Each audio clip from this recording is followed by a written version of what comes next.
অসমৰ ইমূৰৰ পৰা সিমূৰলৈ, শদিয়াৰ পৰা ধুবুৰীলৈ, সৰু সুৰা ব্লগৰ পৰা আৰম্ভ কৰি একেবাৰে ডুবাই পৰ্যন্ত সেই দুষ্টুৰে সকলোৰে হৃদয় চিনিব খোজা, মানে বেলেগতকৈ অলপ বেলেগ, তেনে এটি সাধাৰণ পৰিয়ালৰ পৰা আহি সকলোৰে অন্তৰ জিনিব খোজা,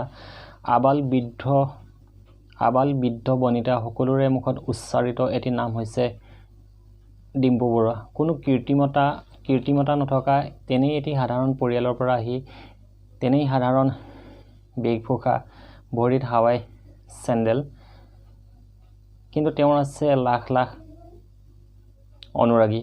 ২৪ মাৰ্চত ডিম্পু বৰুৱাই তেওঁৰ ইউটিউব চেনেলত অসমৰ মাননীয় মন্ত্ৰী ডক্টৰ হিমন্ত বিশ্ব শৰ্মা ডাঙৰীয়াৰ সৈতে এটি সাক্ষাৎকাৰমূলক ভিডিঅ' আপলোড কৰিছিল। তেওঁ ভিডিঅ'টো আপলোড কৰাৰ আগতে বাৰে বাৰে এটা কথাই উল্লেখ কৰিছিল যে এই ভিডিঅ'টো সম্পূৰ্ণ এটি অৰাজনৈতিক ভিডিঅ'। ইয়াত ৰাজনীতিৰ ৰটো নাই অথবা পলিটিক্সৰ পটো নাই। কিন্তু ভিডিঅ'টো আপলোড কৰাৰ কিছু মুহূৰ্তৰ পিছতেই এচামে ডিম্পু বৰুৱাক ট্ৰল কৰা আৰম্ভ কৰি দিলে। অসমীয়া জাতিটো হৈছে এটা কেঁকুৰা জাতি। আমি কেতিয়াও আনৰ উন্নতি হোৱাটো দেখিব নোৱাৰোঁ। ডিম্পু বৰুৱাৰ ক্ষেত্ৰতো হয়তো সেইটো হ'বলৈ গৈ আছে। আজি হয়তো এচামে ডিম্পু বৰুৱাৰ এই আকাশলংঘী জনপ্ৰিয়তাক সহজভাৱে ল'ব পৰা নাই।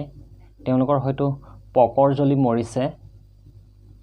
সেই চামেতো নিজে একো কৰিব নোৱাৰে, আনৰ উন্নতি দেখিলেও জ্বলি পকি মৰে।